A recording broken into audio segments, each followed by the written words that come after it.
Hello and welcome to the Two Robbies Podcast, your destination for in-depth discussion and analysis of the Premier League and the Champions League. I'm Robbie Mustoe, he's Robbie Earle, and here are today's topics. Amid the developing situation surrounding Roman Abramovich and Chelsea's ownership, the Blues come away with all 3 points against Newcastle at Stamford Bridge. Cristiano Ronaldo's hat-trick leads Manchester United past Tottenham.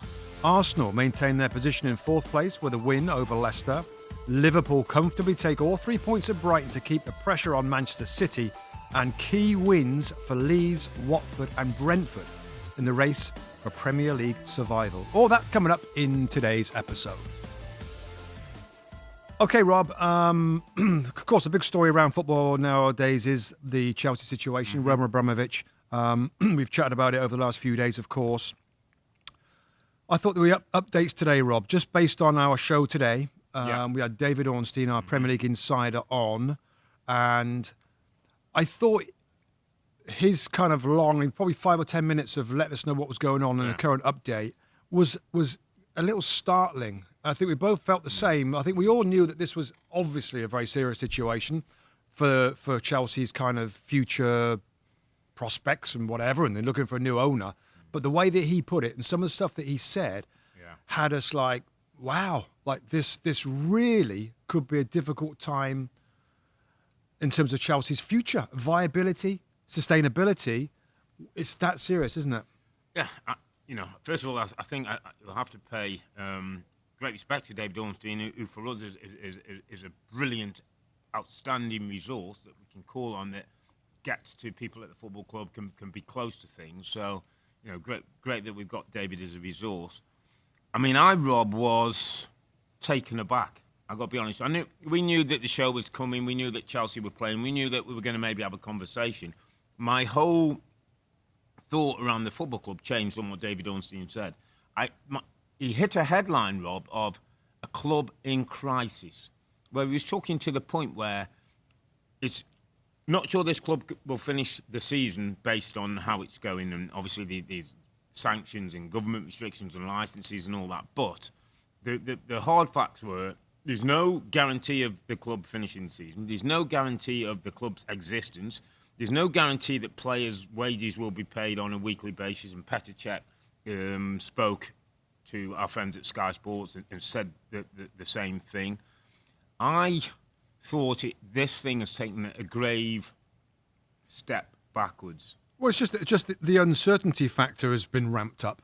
I think you can surmise to a certain degree, but I felt coming into today, and again maybe rightly or wrongly, that Roman Abramovich was in charge. That a sale is likely. But I mean, we were told that they've frozen his assets, but he still owns a football club. Yeah. So there's no guarantee what he will do and what time span he will do it in. Right. And that, Rob, was almost like, well, that could mean they don't fulfil their fixtures, or where they're going to be able to get enough money to keep going into Europe and amount of games and all the policing and all the things that football clubs have to pay with. They've had credit cards suspended, accounts frozen, licenses of restrictions of what they can do their day-to-day business. I mean, this is a real mess. And listen, there's many people that might say, well, that's what happens when you've got an owner who's aligned to Putin and the things that are going on. But I have to say, just personally, I didn't feel things were as bad as in such a precarious position as what David relayed. The hands of the club, really, in the future of the football club, is with the UK government. That's what's scary about this. Any other normal asset of Roman Abramovich is frozen and shut down. Mm-hmm.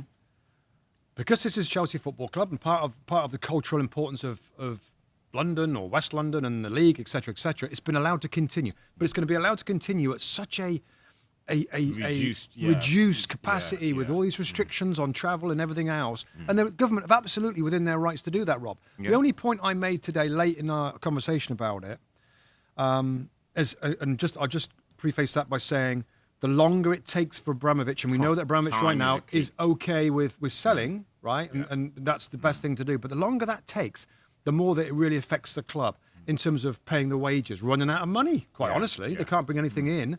Now, the last point I made today, it's somewhat controversial.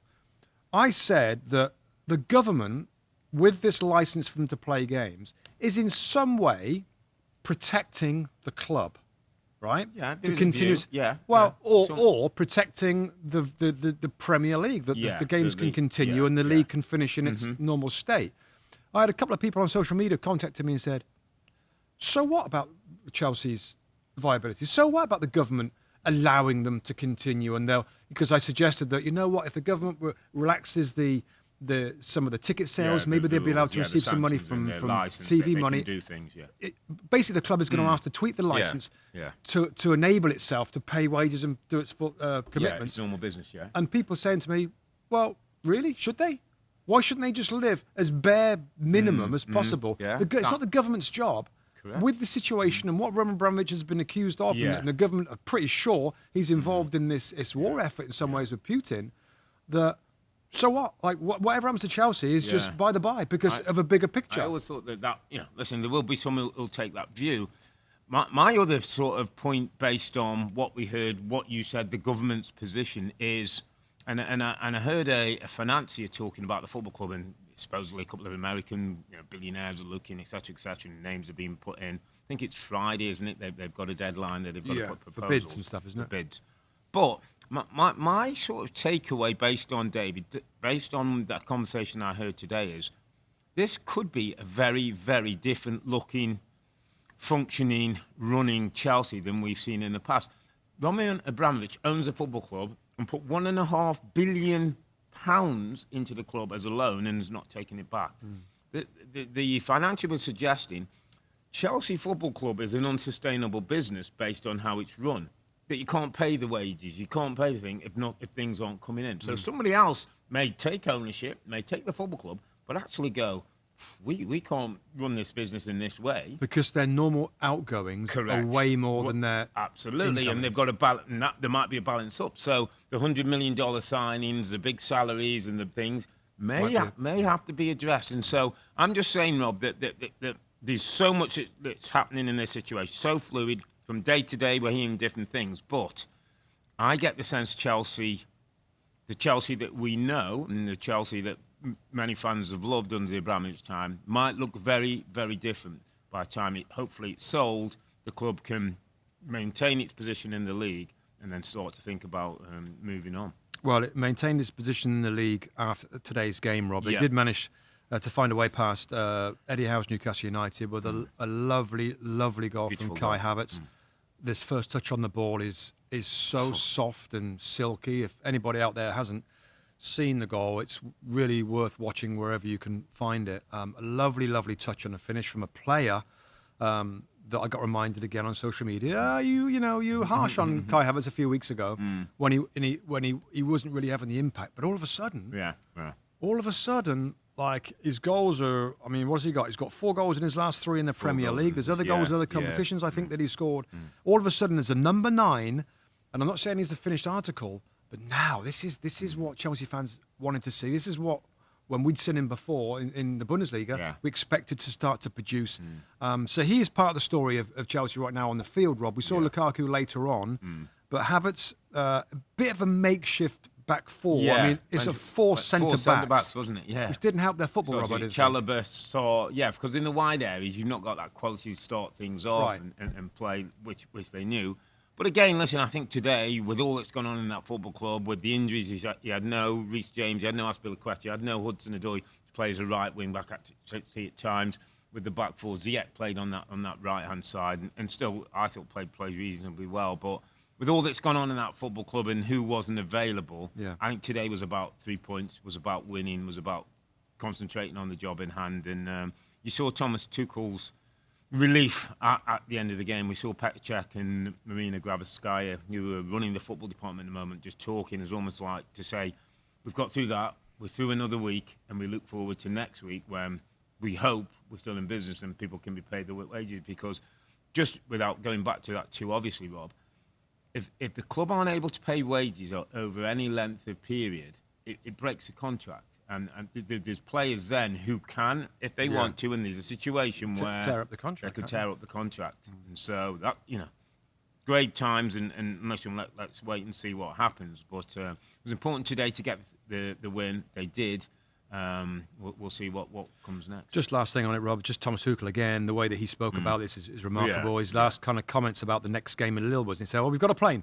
I think we've got a plane." No, I think this was prepaid. This plane contract prior to this airplane to get them to for the Champions League game. He said, "If we Lille, can't fly, we'll get on a train. If we can't get on a train, we'll get on a bus. If we can't afford a bus, I'll drive a 7-seater." So the way that he's handling it and embracing it in some ways is so key, Rob, to try and keep everybody on board. Because he said it himself. He's taking it day by day. Day by day is the phrase that he used because news changes. He said, I won't believe what anybody tells me because it could change the next day. So really, really uncertain and worrying times about if, when, and who this club is going to be sold to, Rob. But I think it's in the best interest for everybody that the club, obviously, the sale goes through as quick as possible. Yeah, he said it, hasn't he, Roman Abramovich? He'll do what's best and right for this football club. Well, they need him to do that now, to stick to those words and do it now.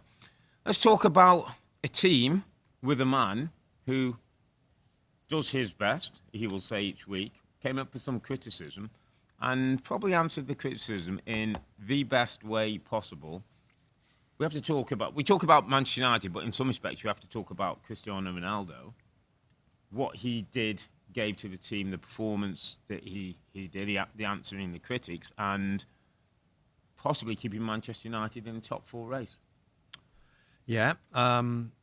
Let's talk about him first, Rob, and maybe the bigger picture of the manager and the team afterwards. Yeah, I mean, we've said so much about Ronaldo, over the weeks and months and seasons and years and decades, really, what he's done. We got a pretty stark reminder of his quality. I mean, just the quality of the goals, I'm sure everybody's seen them, was... I guess it doesn't surprise you, given his talents, Rob. Yeah. I think the general demeanour of the man, I pointed out afterwards on the show, watching him walk off Old Trafford, getting a rapturous standing ovation, he gently, politely claps and waves. But I honestly, literally thought, for him, that's another day at the office. That's That's what I do. Yeah. I come here to win. No messing around. No big smiling and laughing and punching the air. He walked out of there, that it's no big deal, Rob. And that mental toughness and the desire and the drive, you can argue who's the best ever, from generations to even Messi and Ronaldo, right? Everybody's got their own kind of take on it. I don't think you can question the mentality, the mental strength.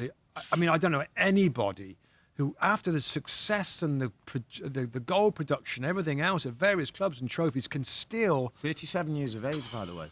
807 goals. Drive. I can't count up to 807. So I mean, how many goals he's got. Incredible. The drive. It was interesting though, Rob. So again, and we don't have to go down the road that newspapers and some of the journalists pick up, because that's what they do to sometimes be a little bit mischievous. There's a reason. Yeah, there's a reason. But I read a couple of kind of reports and analyses yesterday, which I thought was an interesting take. Don't necessarily say I take it all, but somebody said, problem with Ronaldo, and it was a brilliant day of greatness and blah, blah, blah, and the United fans will go away happy.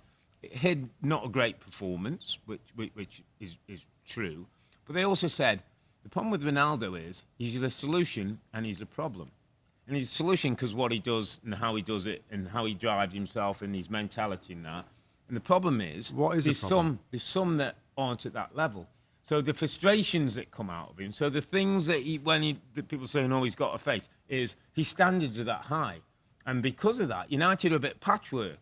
They've got Ronaldo and they've got others who are sort of coming underneath him. And then they've got some who are not really at that level. Right. And the problem is, how do you maintain Ronaldo there and try and bring everybody else up? And listen, they've been trying to do something similar to this in many years since Sir Alex Ferguson left. But I thought it was quite an interesting debate in terms of, can United get players around Ronaldo of that level because that takes time. And by the time that time comes, Ronaldo's probably going to be there or playing at this level.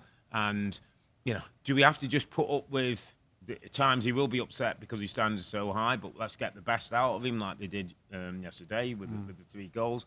But it was an interesting debate on why at times... But he's not a problem, is he? No, he's not a problem. But the problem is... The problem. Yeah, the difference in... the difference. Yeah. Sometimes you see from fullback Dallo, who's hard-working, does go... I mean, he doesn't have the quality that's required with balls into the box.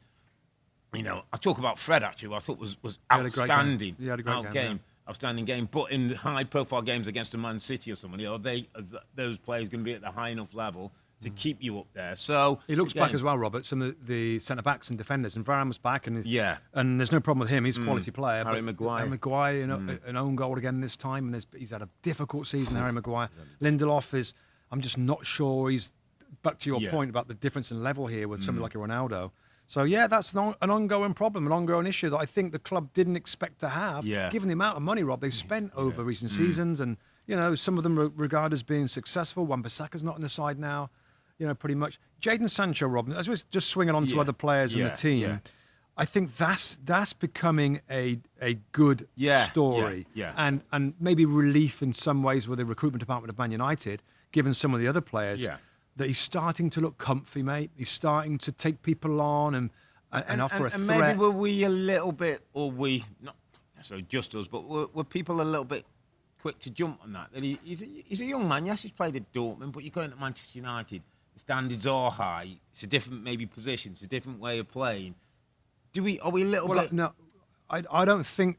I always said with him, at the moment he's not great. Well, they need greatness at the club, and he wasn't. But it's not easy to just jump into any club, and we always said that, Robert. Yeah. It was never like, what, he's not doing it, he's not worth the money and all that. It was just right now, he's finding it difficult to get going, but there's still the belief, was he 21 or something? He's super young, that he can go on there. Yeah. And at the moment, like in terms of bright spots in the blimmin' squad and the team, you look at that and say, that's a good sign. I mean, you could look at Marcus Rashford and many other players and be, wow, we're still waiting. So that's a good part. Yeah. And just on the bigger picture with them, this team, Rob, has been hammered. It's been hammered by all quarters after the Man City game, for various reasons of not trying, not caring, not good enough, whatever it was. Yeah. And the spotlight on the team at Old Trafford, I thought they stood up and I thought they put a decent performance in terms of spirit. Now, it wasn't great, it wasn't silky, and they can play a lot better than that. I agree with that, Bob, but at least it was competitive, and they didn't put their heads down. They didn't shy away. They didn't hide from the ball. I just think there's a little bit of credit deserved there, Rob. I know it is all down to Ronaldo's superb striking abilities, but in general, Spurs are a tough team to play right now, and they found a way with an unbelievable striker, but just an attitude to get the fans back on board again, and they go again. They're still in the race. They're still in the race for the top four. Absolutely, and I agree. I think it was a little bit over the top. I mean, the City defeat wasn't good, and they were well beaten. But some of the I don't know whether it's people needing to make remarks in the media to hold their position in there. I want to go back to one person just before we may move on. Now, a quick Marcus Rashford, my friend. Yeah. I think we've touched on him before. I think 24 years of age, went into the football club 7 years in the academy. Outstanding talent. We've seen some brilliant potential moments. And I think you said to me during the thing, at what time does potential have to start being realised? And I kind of said, good shout. Kind of now with Marcus Rashford. You can't be 26 and 27 and still being potential. I'll never forget Arsene Wenger's line. Yeah. At 23 years of age, you pretty much know what you're going to get. Now, there might be a little bit of maturity and a little bit of learning in terms of tactical stuff like that. But at 23, in terms of the raw material and the decision making, you kind of that's kind of what you get. Yeah. That's what's exciting about young players that are under 23. He told me Cesc Fabregas was the best one he's ever worked with, under 23, who made great decisions at 19 and 20 years of age. Yeah. That's what stood him out as being. But others might potentially, you can end up waiting to 23. Yeah. I know that other club strategies, by the way, are about potential upside. Yeah. And that's something that, if a club gets rid of a 21-year-old, well, there's a couple of years there that something could develop physically or whatever. Yeah. So, but back to your point. Yeah. I mean, and also when you hear from the manager saying that he's got to play like he trains. Again, another good take, Rob. No. You don't want to be I remember we used to talk about it. He used to goof around in training and saying, you're just a TG, a training ground player that can't really do it on I think that's overly simplified and maybe a little unfair on Rashford because he has done it. Yeah, but for the manager to say that, also when he's a transparent guy. But also, Rob, there was noise that, and again, I'm sure his agency group or whoever, but they were starting to say, well, maybe we might have to look and move him on. So there's all this kind of noise around him that's not good. He's not particularly playing well. And I just thought there was a massive contrast between Sancho's growing confidence and Rashford's dwindling, diminishing confidence, and that's a big thing in wide players and forward players. And at the moment, he looks like he wants to take negative steps. Listen, I hope he can get his head down. He's come through that academy. He's very much part of what Manchester United have done. But he's got, to play regularly in that team and to get to the level we talked about that Ronaldo's trying to set standards for. We've got to see some improvement. What do you think about Spurs? They got beat, but I kind of quite liked a lot of things that were there, Rob. The thing that still stands out to me is that defence is not good enough for what Antonio Conte wants. But there were times when they created chances, they got into good spots. Decision-making once or twice, I think you mentioned there, wasn't as good as we've known. Picking out the right ball, the right pass, maybe as they've done against the City or other team. But I thought there was enough to work with there. I think defensive, better quality and structure, and you can see where they could go. Yeah, I just think he'll be disappointed with the goals. Set piece, simple header. Ronaldo, well, not simple header, it's a good header, but not really aggressively marked as you'd hope from a defensive side of things. The second goal was at the ball that flipped over the top. I mean, the first goal from Ronaldo was an incredible goal. A simple ball over the top, Rob. It's not offside. He's in behind. They score. He gets a tap in there, Ronaldo. So I think you can see the patterns that he's trying to put out there. Yeah. It still goes back to the win one, lose one, win one, lose one situation. But I thought Conte was reasonably...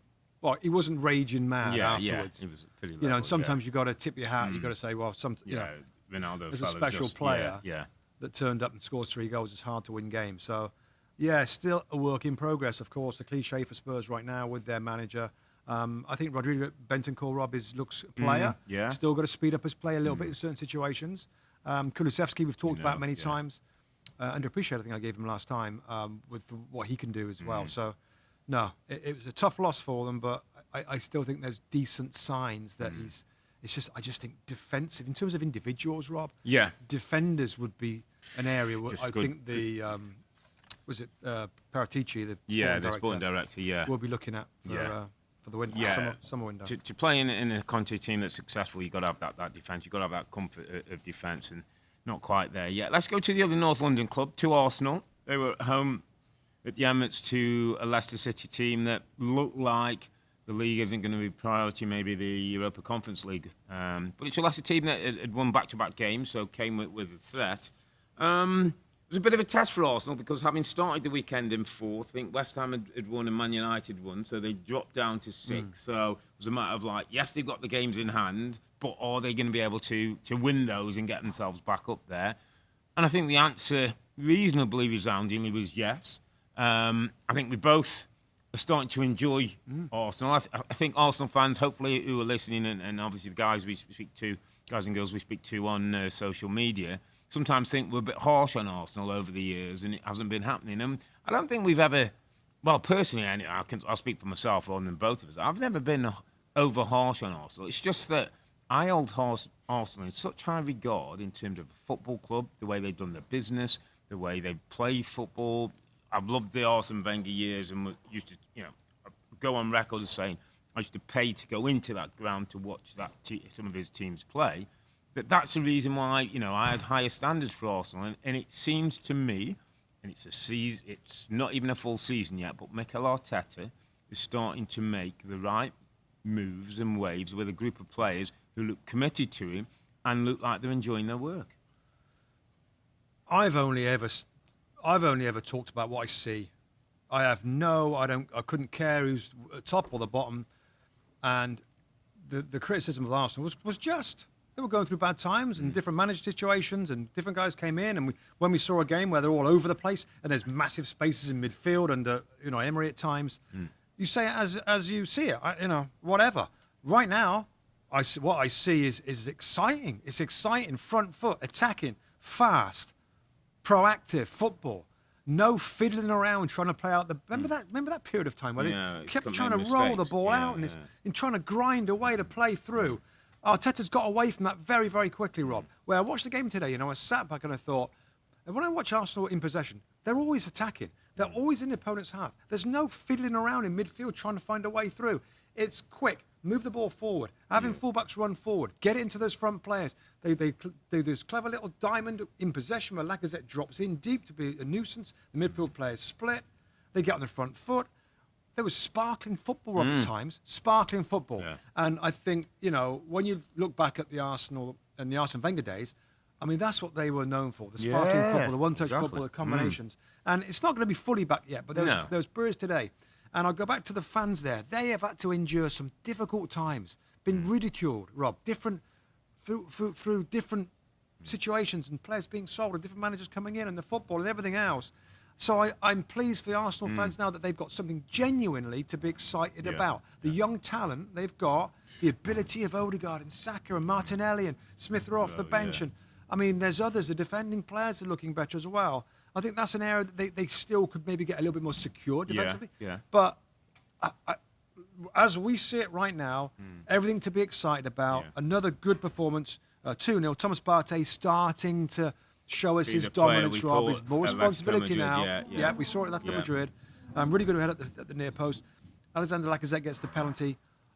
So I think, you've got to be encouraged.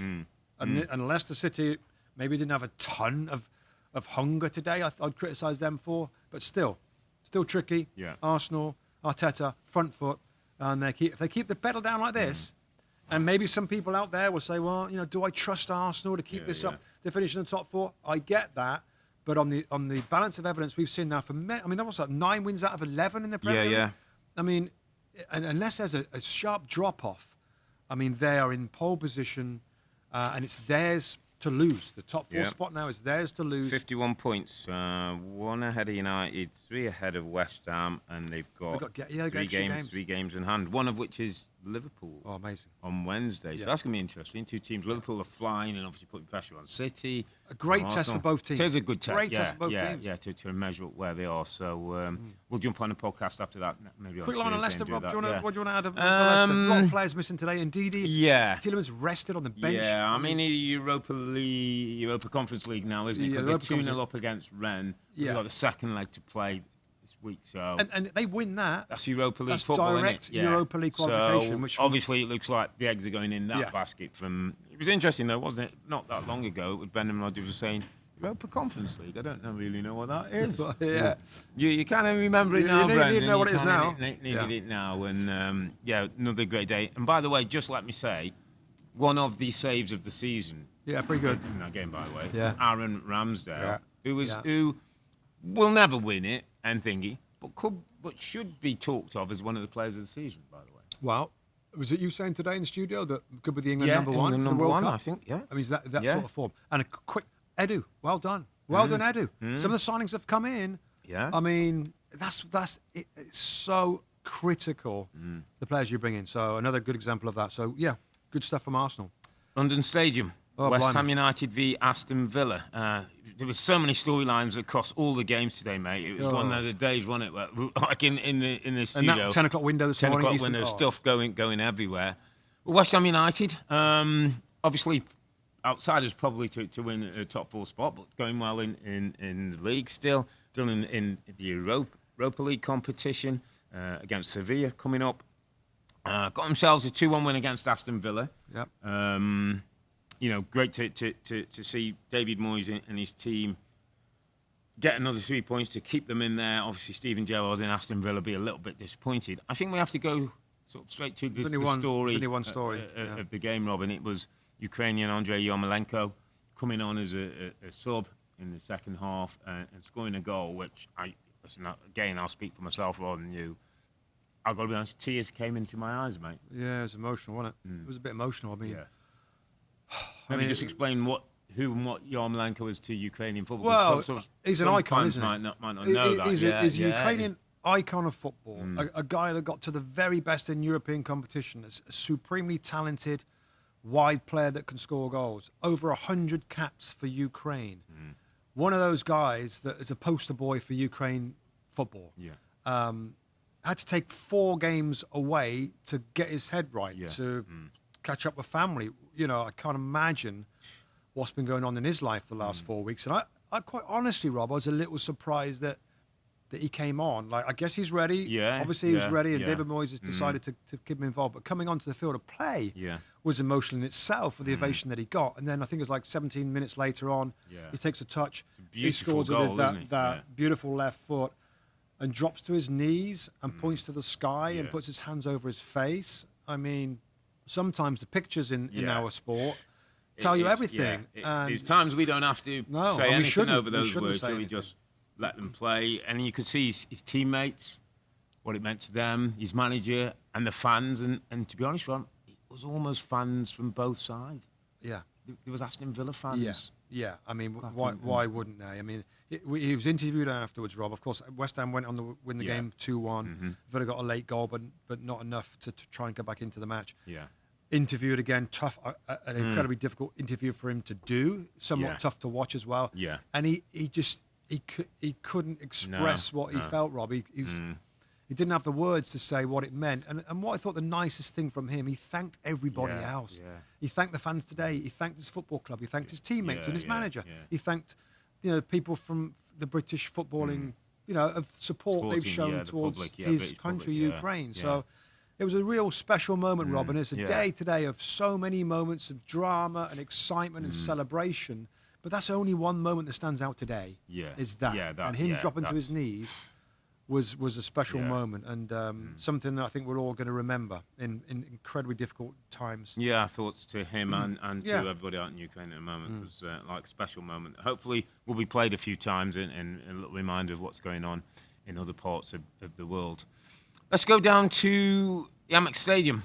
Let's go to Brighton, Liverpool. Brighton team not in particularly great nick at the moment. We continue to say how well they were coached and how well they play, but just don't have that punch at the top end of the pitch, which kind of showed itself out again a little bit in this game. Although one shot on target in the first half, Brighton, against a Liverpool team that are getting the business done. And the Liverpool's job is to keep the pressure on Man City, to not allow them an easy run to a title, and they're continuing to do that.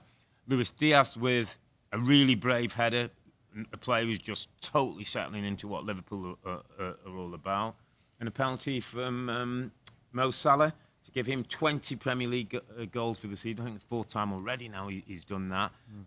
Interesting, some of the talk this week's been about Salah's contract, and the club are saying this, and where that's all going and what the situation. But the overriding thing is Liverpool got the job done again, mate. I thought they ended up being reasonably comfortable against a difficult Brighton side who can be banana skin, and they have the ball and they move you around. Yeah.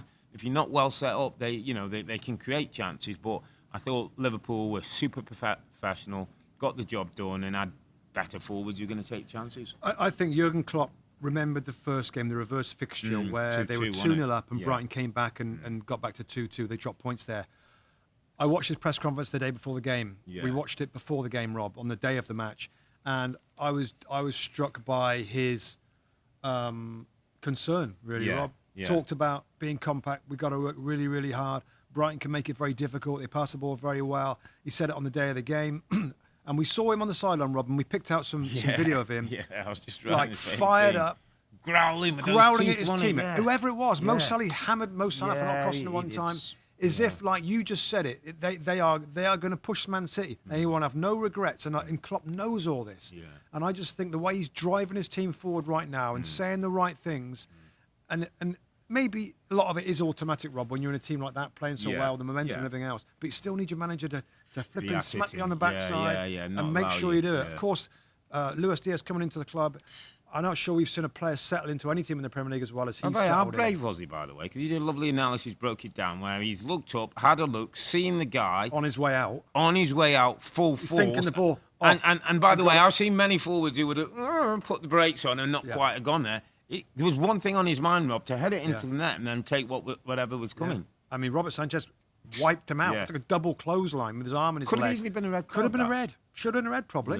Yeah. It's reckless and endangered the safety of him. I think the only thing that saved him in some ways that he didn't make direct contact with the head, wasn't it? Sort of around the shoulder and the chest. I don't know. Didn't horrible challenge. Didn't look good, whatever it was. And Mo Salah gets the second. They get their 2-0 win.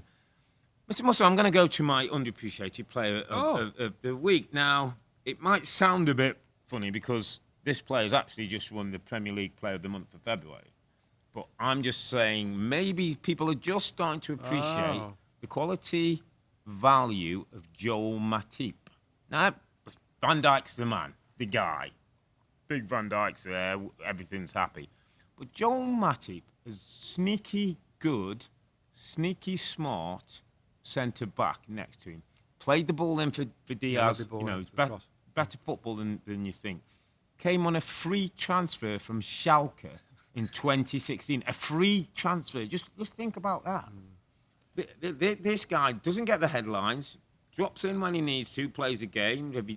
Obviously, he's had a bit of a problem at times with injuries and not been able to put a run of games together. But unsung hero in a team that, of superstars that, Luis Diaz is the new kid on the block. Mo Salah gets the goals. Thiago comes in, great footballer. Trent assists and play. Alisson scores a header. He's the guy who never gets a headline. No, I'm telling you what, is important, still important. And I get the sense Jurgen Klopp's starting to value him more than maybe he has in the past. Well, he's got new signings in Ibrahima Konate. Konate, yeah. Joe Gomez was doing a great job for a certain point, but he's made that position his own, and that's tough to do. And I always think of centre-backs, mistakes. I can't remember many mistakes. I mean, maybe it's unfair to other centre-backs right now in the Premier League, whether you look at, Harry Maguire or Michael Keane, we all make mistakes, but Matip makes hardly any mistakes. Very few, and it's so important, along with Virgil van Dijk. Yeah. I think it's a good shout, and I think he's a quality player who can do a bit of everything. Yeah. Is he a bit reminiscent of the, dare I say it, Alan Hansen's and Mark Lawrenson type of player? Kind of graceful, decent on the ball, understated. I don't think he quite has that gravitas. No, not honest, but I know but what just the style of he's him. He just wants to defend. But he's quiet and classy. Effective. I hear what you're saying there. Not in that echelon. No, those not two quite in that. That's right. That's the very top. But I know what you mean in terms of that profile or that kind of mould. Of that defender who's reliable, who gets on with his job, who can play a little bit. Comfortable on the ball. I bet he's one of those, Rob. When you go in training, if you went to Liverpool and trained for day, you'd be surprised. I didn't realise. Yeah, he's good on the ball. He's good, isn't he? Yeah. We don't get that all the time when you don't see it. But that's my show. Anyway, Joel Matip. Enjoy your Premier League Player of the Month. Enjoy your unappreciated two Robbies, Player Robbie of the Week from the two Earle. Robbies. There you go, Joel Matip. Should we have a What's next relegation roundup, my friend? Blind. Because that's where all the action is starting to come. Let's start with Leeds United against Norwich. Jesse Marsch. Two games, 2 defeats. Team that's struggling, I think 6 or 8 defeats in the Premier League. He's at home. He needs a win. He gets a win. It was last minute. It was dramatic. It was very Leeds. We had tears by people who run the club. Victor Orta, the director of football, who made that huge call floods of sacking a club legend. And he's an emotional guy. I remember a few weeks ago, Rob, he's fighting with the fans at West Ham or somewhere. So he's that sort of guy. Wow. But his reputation, Rob, is on the line. Well, some of the club's history is on the line. Rob. He made that call. The club's history. Incredibly big call. If they go down with Jesse Marsch, people are going to look at Victor Orta and go, why did you do it? With him? Why didn't you stick with Bielsa? So for Jesse Marsch to hopefully come good for him and Leeds and keep them in the league, it's huge. Let's just talk through this one, Rob, because Leeds got themselves ahead. Rodrigo got the goal. I mean, there was a little bit of talk about whether Bamford was offside affecting, but he wasn't. Was he? I don't think it was affecting the play. He went far away from it. No, the guy's on a free not header interfering and deals it. Rodrigo gets the goal courtesy of a deflection. Then Leeds have a number of great chances. Unlucky with hitting posts and balls and goalkeeper saves, and 1 or 2. Couldn't get it done. He hit the crossbar, Rafinha. Hit the crossbar, didn't he, Rafinha? And Strauch had a good chance, and there was another header, and you're kind of thinking, is one going to be enough? We've seen this before, Leeds. Yeah, he missed chances in the last 2 games. Absolutely. Yeah. And then it's McLean, doesn't he? Comes late for Norwich, and looks like he's got him an equaliser at 1-1. Dean Smith's going crazy. In stoppage time. The place, Leeds fans are shaking their head. The whole atmosphere is dropped. The air's gone out of the building, and you're thinking, problem. Well, problem until a certain young man, 19 years of age, enters the field of play. He is my underappreciated, somewhat maybe unknown youngster, and Joe Gelhardt. Now, he came on, he attacks the ball in the play in the 4th minute of stoppage time, flicks the ball onto Rafinha, who does amazing, by the way, Rafinha, to get around the outside. He then runs into the box and scores a goal from 3 or 4 yards. People don't know much about him, Rob. No. All I've heard from Leeds fans is what a talent this kid is. And a little bit critical of Bielsa that hasn't played him as much as they thought he would, particularly given Bamford's injury. Now, Jesse Marsch might be wrong in saying it, but I think he's used him each game off the bench, I think. Yeah. But he's a talent. And I think, this is a little bit of a different one. I'm saying underappreciated because he's new onto the scene. Yeah, he's not. Yeah, and we've seen flashes from him. He's already scored before this one. But in terms of gravitas for important goal, celebrations of players jumping into the fans, director of football's crying, Jesse Marsch is running around. So it's just one. And part of this underappreciated is to throw little names out there that maybe some of our listeners and stuff not just that aware of, but keep an eye on. As a future in the game. Again, he's 19. He was at Wigan, did okay there. Now he's at Leeds United, and Jesse Marsch. I mean, I was just going to say, let's talk about what today must feel like for Jesse Marsch. There's absolutely, listen, Rob, the one thing I would say, and I think we both concur with this, how impressive Jesse Marsch is when he talks about football. He's one of them I could have a pint with and sit and talk tactics and way of playing and system. Yeah. He looks like he's got that nailed down. Now, that doesn't guarantee you anything. And a lot of people can talk a good game. I used to think Marco Silva was one of those great talkers, and then at times it didn't really work. Maybe things are going better for Fulham. But there's absolutely no doubt, Rob, when Jesse Marsch takes the Leeds job, there's an element of he needs it to go well. There's an element of, this is my chance now. This is it for me.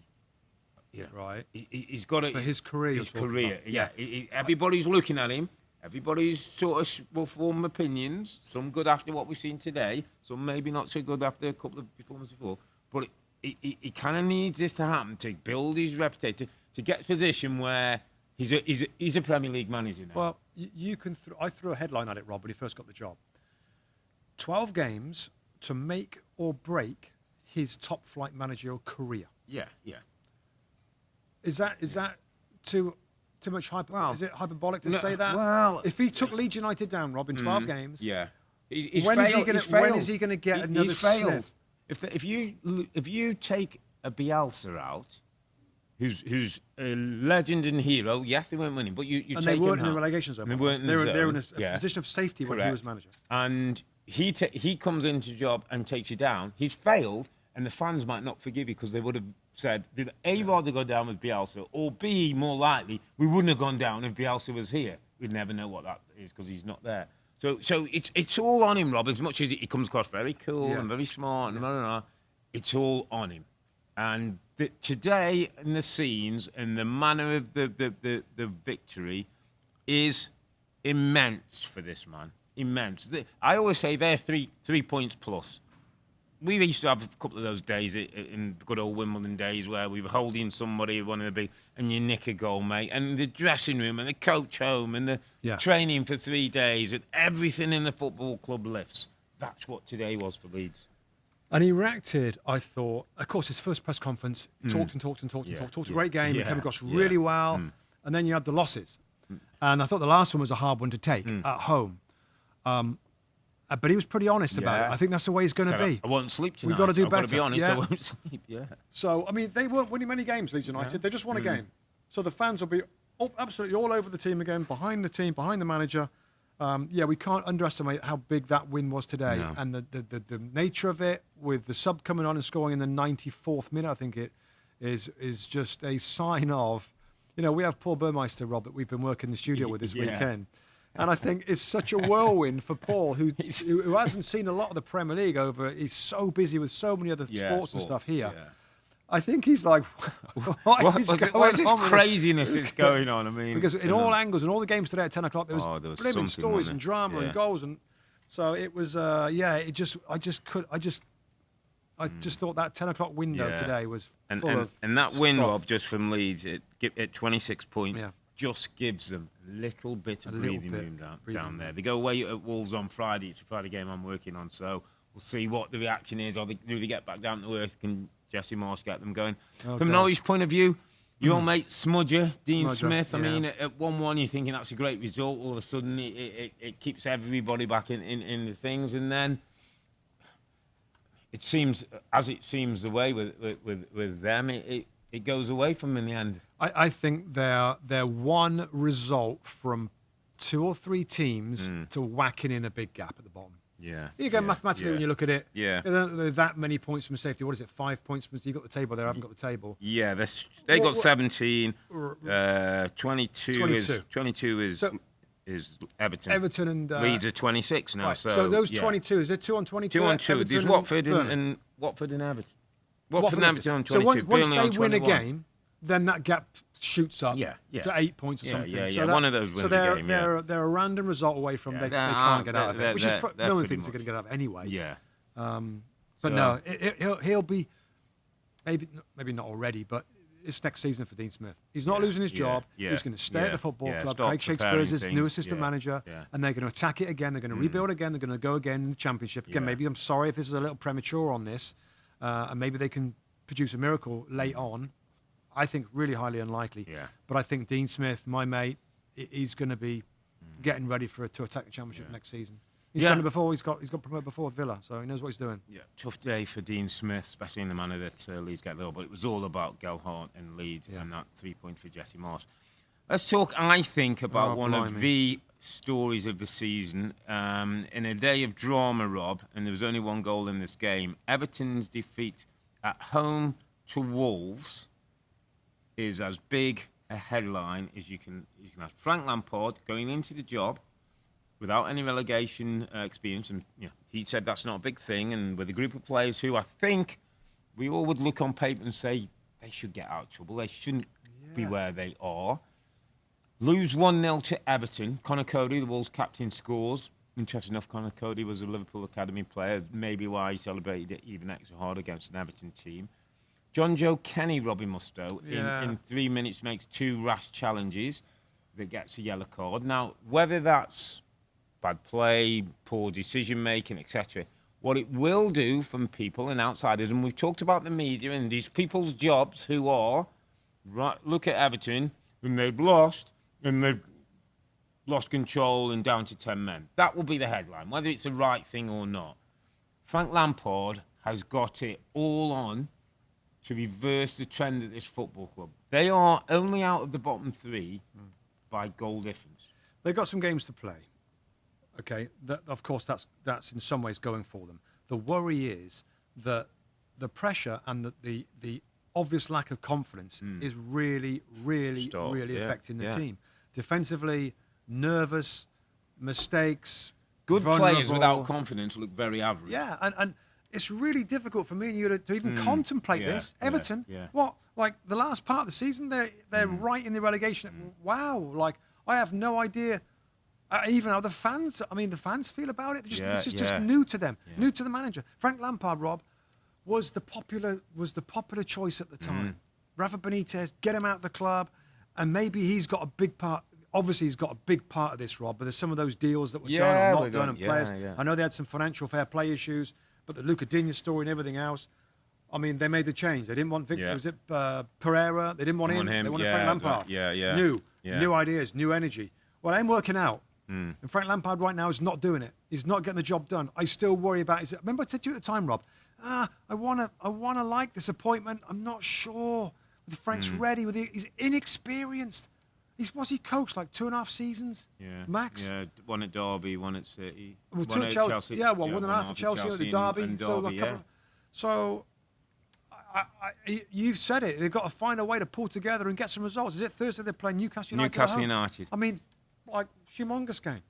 Humongous game. You've got to find a way. Like Leeds have found a way to win and get some momentum again and get the fans believing and hoping. But you look at players around. Jamal Gray was back again. You've got Richarlison, you've got Doucouré, you've got Allen, and you've got Dele Alli. Dele Alli is an interesting one, Rob. And I said to you today, Dele Alli on the bench till, I don't know, 60, 70 minutes he comes on. What's going on?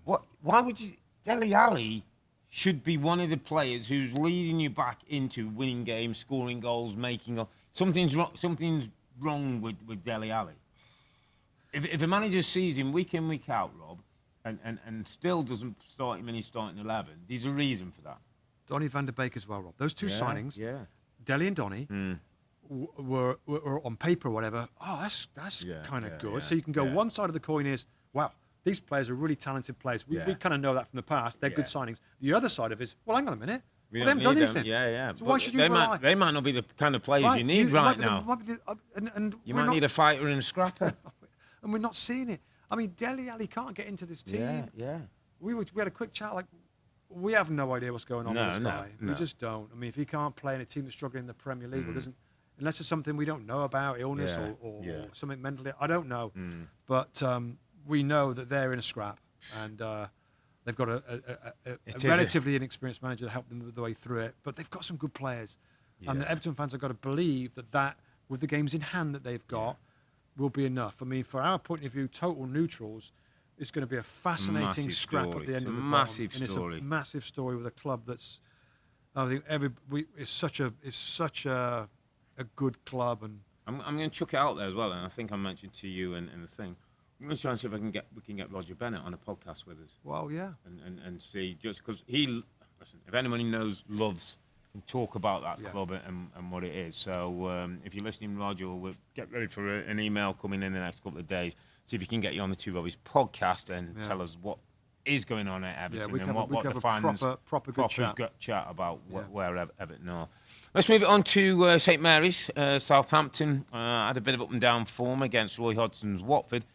Game more important for Watford, and I think it showed in the end, Rob, where Watford, Cristiano Ronaldo got the 2 goals that got him up. Good finish, by the way. The first finish. First finish from an angle. Wrap his foot around that. Yeah, he's clever. He's a clever little player, isn't he? The overhead kick he scored. There's goals in Watford. I've always thought there's goals in Watford.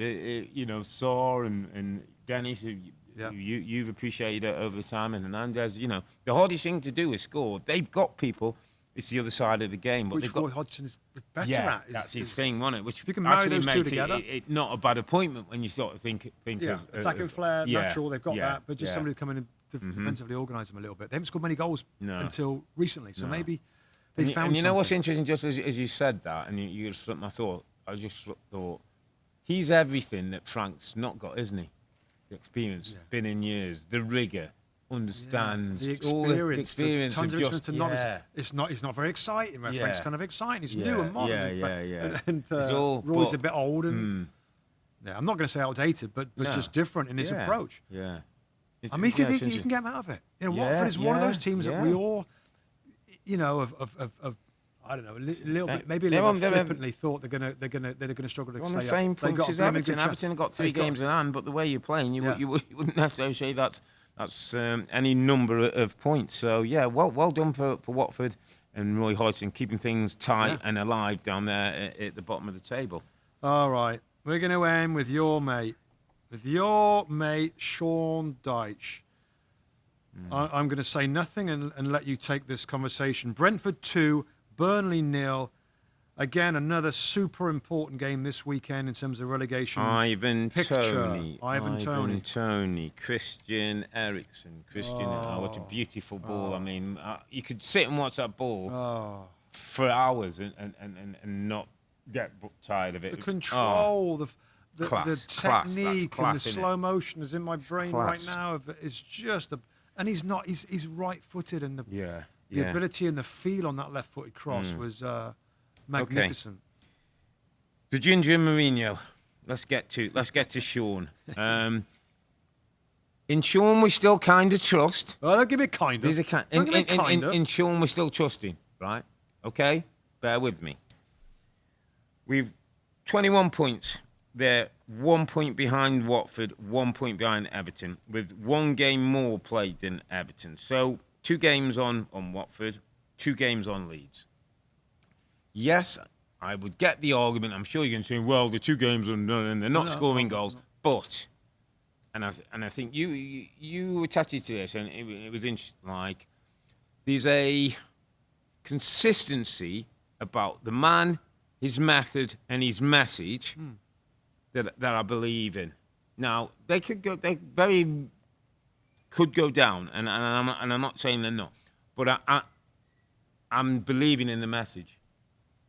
So you're just like him, where he is like, we've thought about changing things dramatically. Correct. We're not. Correct. We believe in what we've done here. We believe in this way of doing things, and we'll find a way to get the points to get safe. Yeah. You still would support that and believe wholeheartedly that that's going to happen. Well, just before I answered, it's just that Eddie Howe did a really long interview on Sky TV, and we had experts on it, and he talked about consistency of training, consistency of team of selection, and little tweaks in consistency. So it's the one thing that players can hang on to, and he thinks that's part of why they've gone. So it was interesting because I thought that's exactly where Sean Dyche is. Now, the question you asked is, I'm not sure, are we sort of saying, well, would somebody else do better with this group, or are you saying with this group, could he do it differently? Because I'm not sure they can do it different. What I would say, Rob, based on the Brentford game, we watched this game, we talked about one of the things, they had 3 opportunities where they should have scored. Dwight McNeil should have scored with a header. Okay. Missed chance. So not very good heading. No, well, not very good. No, but he should have scored. Not very good scoring. Maxwell Cornet ran through 1-on-1, should have scored. Right. Hit the goalkeeper. Yep. Jay Rodriguez hits a beautiful shot. Hits a crossbar and goes down. If one of those goes in, so when they've won and you still stay consistent, those things happen.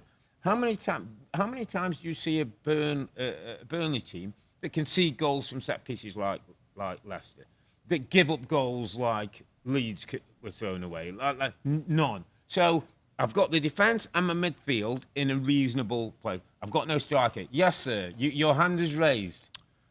How many games have Burnley won? 3 games. How many games do Burnley need to win between now and the end of the season? 4 or 5 games, sir. How many games have they played to get the 3? 26. You can tell me. 27 now, sir. You sir. can talk to me how long you want about hitting the bar and he should have scored this and 50p head. Dwight McNeil doesn't hit the head of the ball correctly. Okay, the data and fact says, Rob, and the math is the math is starting to stack against them. Okay. Just let me. Your great manager of Middlesbrough Football Club had the great escape. You're saying there's no great escape. And I'm not saying that. This wouldn't be a great escape. This would be an escape. This would be a great escape. This would be an escape. So that escape relies on the points per game ratio massively If we'd have had the improving. conversation for West Bromwich Albion with 10 or 11 games to go and your famous Brian Robson manager was in charge, you would have said, Robbo, you can't win it. It does. It's a good point, Rob, but it goes back to the point about Sean Dyche. Yeah. He's not going to change massive stuff, so we shouldn't expect much different. He's expecting. Can your forwards take their chances? And if they're not very good at scoring, Wout Weghorst, come on, big Wout, we need you.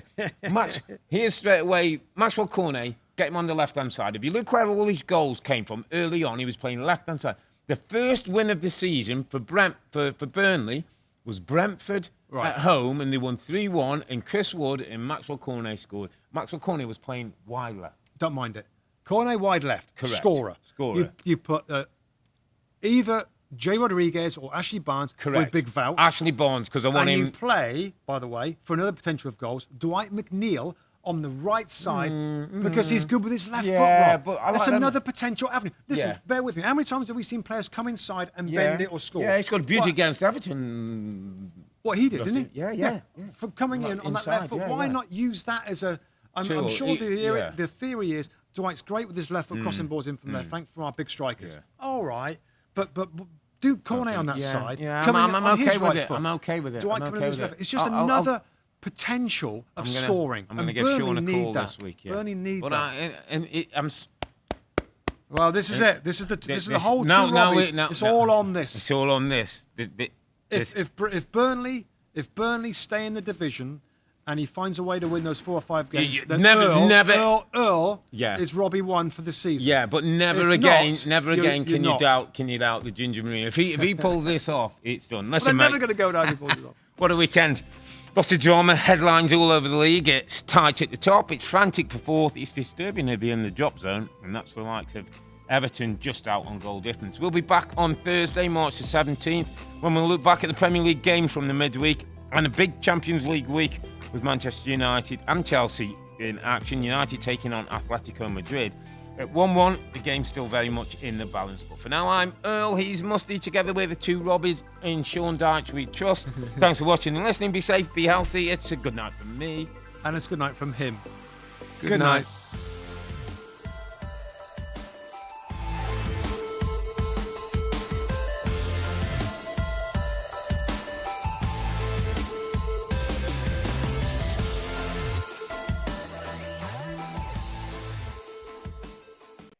Hi there, I'm Rebecca Lowe, studio host for NBC's coverage of the Premier League. Don't forget to hit subscribe to watch highlights all season long, and be sure to tune in for Premier League mornings every weekend at 7 a.m. Eastern. And for even more content, head over to Peacock, where we've got live games, original series and a dedicated round-the-clock Premier League channel featuring studio shows, classic matches and much more.